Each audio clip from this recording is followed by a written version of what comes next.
Borda. Put a finger down if you've ever chip and chased it straight into touch. Put a finger down if you've ever chip and chased it into the defender. Put a finger down if you've ever chip and chased it and missed the ball completely.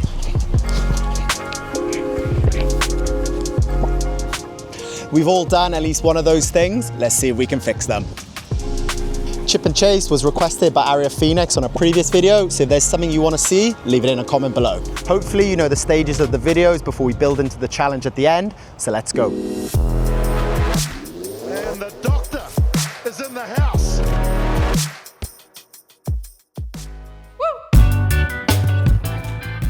Our real-life example comes from Stade Francais' Peniasi Dakuwaqa, who scores an incredible solo try down the wing. After some nice interplay from Stade Francais, he's met with a couple of defenders in front of him. He drops the ball onto his left foot, and you could say he's a little fortunate with the ball coming off the defender's hands and back into his. But chip and chase is a bold move, it's an attacking kick, and you need to put yourselves in these positions to get these lucky bounces. He's also got some history of this, after last year scoring one of the most incredible solo tries. After regaining the ball in his own dead ball line, he goes 100 meters with a chip and chase to score one of the best solo tries, I think, in history. Right, let's break down the chip and chase and two excellent examples of where it can be used in the centre field and on the wing. Essentially, anytime there's space behind the defensive line, particularly one that's coming off with some line speed, it's an excellent attacking option. Right, let's break down the technique starting with the ball positioning. I made a tutorial recently on grubber kicking, which I can link up here if you want to watch it, but I think of grubber kicking and chip and chase in much the same way in terms of the technique, and this allows you to go between the two depending on what the scenario in the game is. The main difference is how we present the ball to our foot. So for grubber kicking, we're going to have it lying flat to the floor so that when you kick the tip, it'll roll end over end to where you want it to go. And for chip and chase, we're going to have it pointing to the sky so we can kick the tip of the ball and make it go up and over the defender. Two more important points when it comes to positioning. The first is making sure that we're dropping the ball over the foot that we're kicking with. A lot of people when they start will kick in the center line. This is going to cause you to strike across the ball, and then you can either hook it or slice it depending on the connection that you make with the ball. The second is how we grip the ball so we can present it to our foot with the most control. In a chip and chase, we're going to be running, it's going to be a quick decision that we need to make, and the tendency is that we release the ball really quickly, it changes shape by the time it hits our foot and comes off at a weird angle. What I've always found really useful is trying to wrap my hand a little bit further around the ball so that when I push it out, it's acting as a stopper to stop the ball falling over or slipping out of my hand. And equally, as you'll often see in a game, if the option changes that you don't need to grab a kick anymore, you'll be able to pull that back into your body and carry on running. Next, one of the most common questions I get asked by the young players I coach is how far away from the defender you need to be before you can chip and chase. A couple of things you need to take into account is how quickly you're traveling with the ball, how fast the defender is coming up to shut your space, and then how much space is behind the defender and how close you are to the touchline. You're not going to be thinking about these like every single time you kick, but the more and more you chip and chase in different scenarios, you'll build up the feeling of how and when you can kick. But a good starting position is probably being about 3 meters away from the defender, which should give you enough chance to chip it over their head. Even if they were to jump in a game, obviously this pad isn't going to be doing that, for it to get over the top of them, you to get round the side and regain the ball. The third part of the technique is thinking about the swing, and because we're going to be moving forward, our momentum can do most of the work. This doesn't need to be a huge swing from the hip, otherwise we're going to send that ball miles down the field. We want a deft, controlled kick so that we can either regain it or it can be for a teammate to regain. So as our legs are turning over, I'm going to kick it with my right foot. I'm going to think about planting on my left.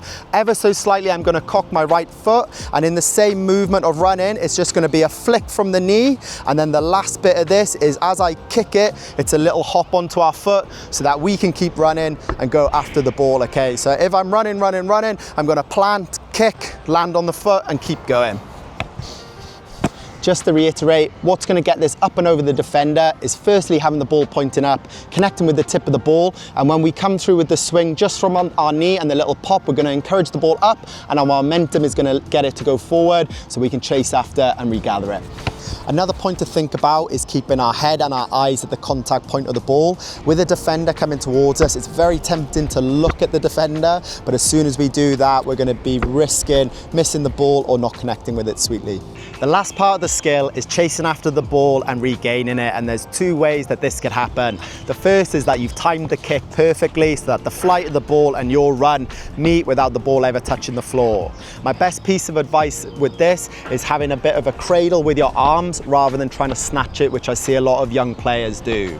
The second is that the ball has hit the floor, it's rolling, and what I often see the problem is here, people rush the pickup and they either end up missing the ball completely or knocking it on. You're so far better off by taking an extra split second to slow your feet, shield the ball from a defender, and give yourself that extra split second to either dive in it or pick it up so that you regain it. If you miss it or knock it on, then you might as well have not done the chip and chase. Moving on to drills for different abilities, and we're starting with beginners, and like all tutorials on this channel that involve kicking, I want the beginners to start with a football. It's far more forgiving when you're learning to kick than with a rugby ball. Make yourself a little rectangle or a square, and we're going to use this for two different drills for beginners.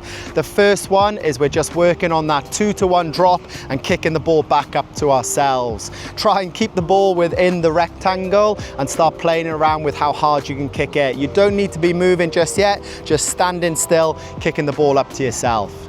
The second one is now we're going to start moving around in this square, and we're looking just to do little kicks to ourselves without the ball going out of the rectangle. So the second bit of the beginner drill, come to your target, come 2 to 3 big steps away. We now want to work out how far we need to kick it up and the distance. So we're looking to go over the target, land it in the square like so, over the top in the square. Give that a go.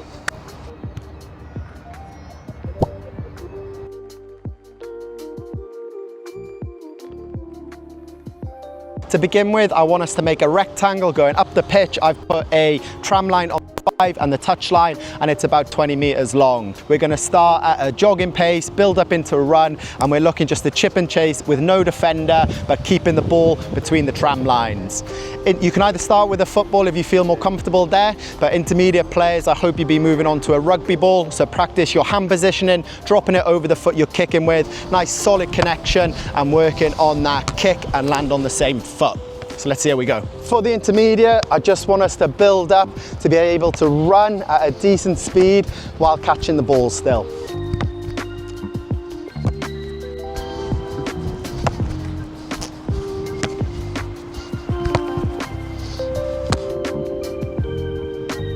Moving on to the advanced drill, and this time we're going to introduce a defender. I'm using these 2 pads. I've come back about 2, maybe 3 meters, and I've given myself a set of cones, which is where I want to kick from. All I want us to do is practicing coming straight at the defender, kicking around where your cones are, and seeing if we can either gather the ball on the full in a clean catch, or if it does hit the floor, trying to gather it before the try line and score the try. So let's see how we go.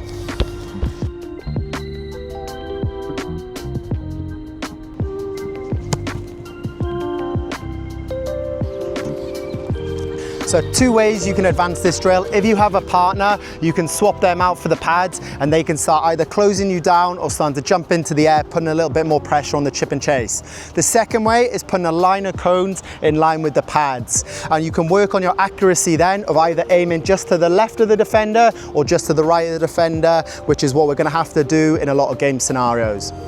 So this one, I'm coming more to the right.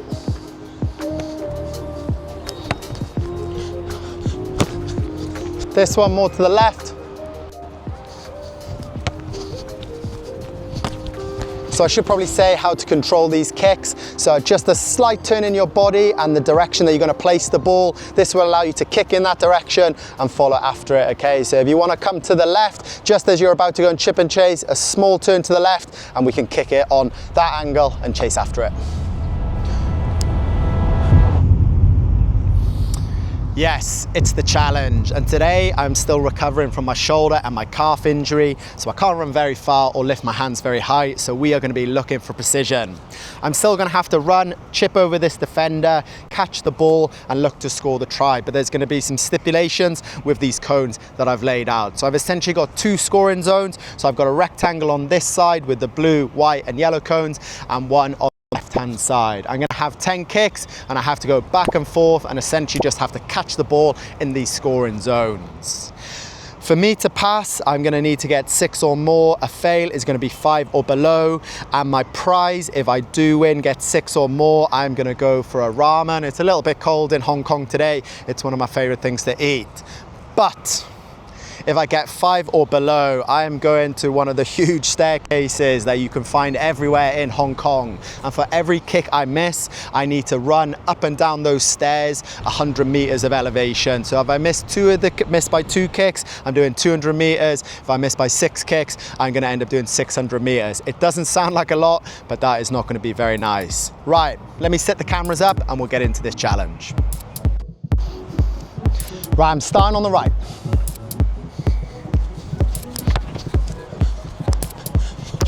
Yes, there we go. Right, there's one.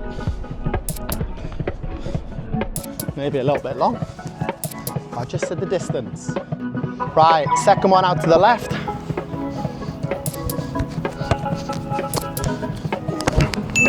Yep, that's it. There's 2 from 2, great start. Back to the right on this one.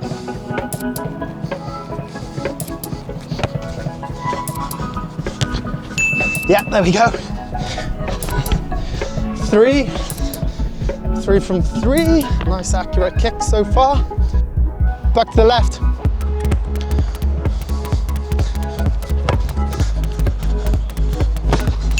There you go. 4 from 4.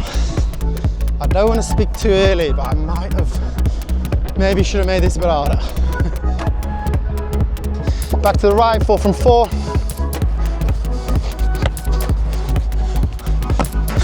Nice, there we go. 5 from 5. Back onto the left, this. So we're having the ramen. Oh, no, I'm not giving myself out. Whoosh. Too close down the center line, so we're 5 from 6. Oh, this is gonna be awful if I go all the way to 5 straight away and then fail. Right, we're coming back to the right. Same as what we've been doing. Oh no! Oh, 5 from 7, come on Nikki. Just need 1 more. Back to the left. There we go. There we go, 6 from 8. Let's see if we can get this all up to 8 out of 10. I think this will be the biggest score from any challenge I've done. Right, here we go, 2 more. Nice, 9 out of 10.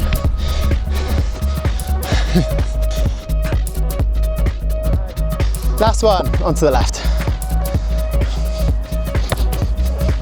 Oh, it's gonna be Justin.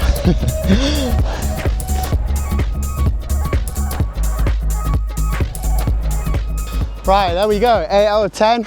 In hindsight, I thought that was probably going to be a little bit more tricky as a skill, but I'm very happy there. I'm going to collect everything in. I'll see you down for a ramen a bit later on today. So your sport for choice when it comes to Japanese food here in Hong Kong. I went to a place called Kuma Ramen in Sheungwan, which is quite close to me. They make their ramens and dumplings completely fresh in store every day. I went for a black garlic ramen and their pork fried dumplings. They're both incredible. If you have any questions about the videos, drop them in a comment below. Remember to grab yourself a borodati, it's the best way to support me. But other than that, I'll see you next week.